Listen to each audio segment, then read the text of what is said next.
So once again, Centers for Disease Control has changed its guidance on masks and COVID. The CDC now says, announcing today, all Americans, including those who are fully vaccinated, should wear a mask inside of areas with high transmission of the virus, which, according to the CDC community transmission map, which highlights areas of high transmission in red, appears to be a whole big swath of the country.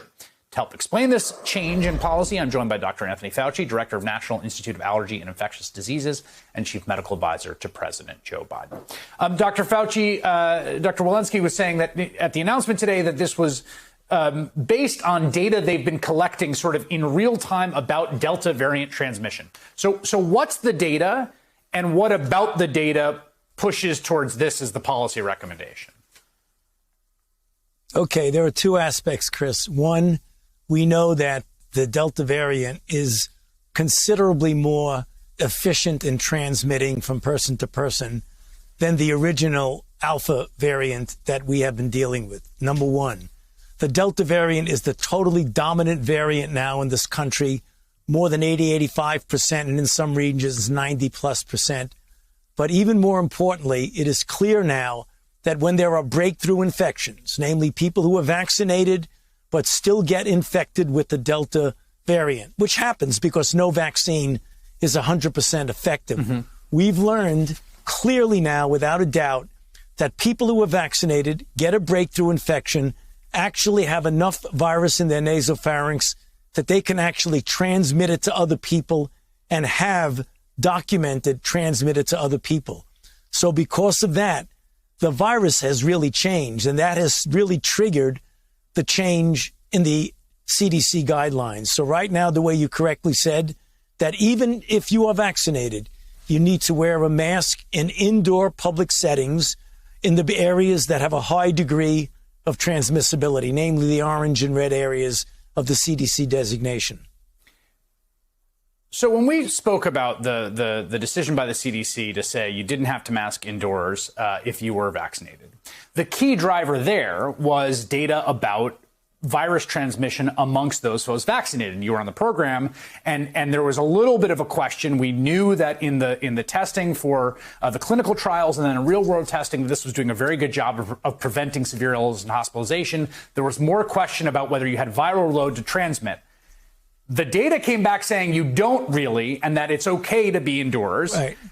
Now, I guess the data is just different with Delta, but do you understand why people might feel a little whipsawed between the last announcement and this one? Yeah, it's thoroughly understandable, but there really is a pretty clear explanation of it. And here are the data. When you go back 60 days or the 2 months ago, when you look at the level of virus in the nasopharynx of a person who's vaccinated and gets a breakthrough infection, it was considerably less than the level of virus in the nasopharynx of an unvaccinated person. The data were clear.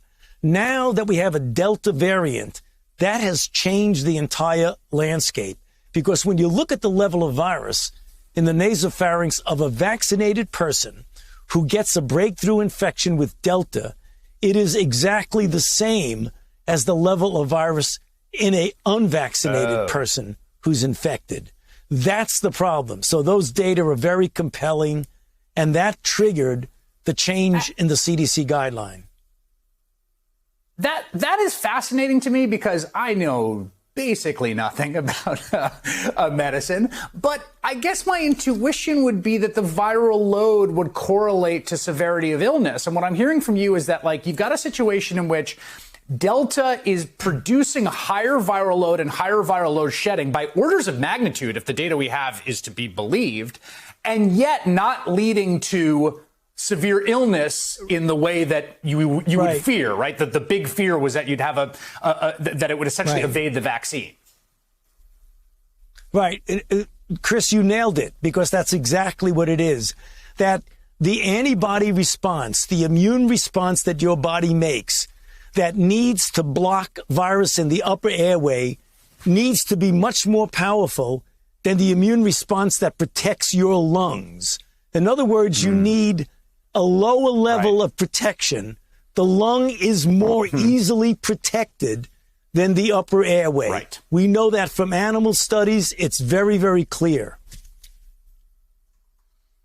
So I guess the last point here is, do you feel like there's a kind of meta-communicative point to make here, which is this stuff's going to change. Like, this is a fairly dynamic situation and is going to continue to be.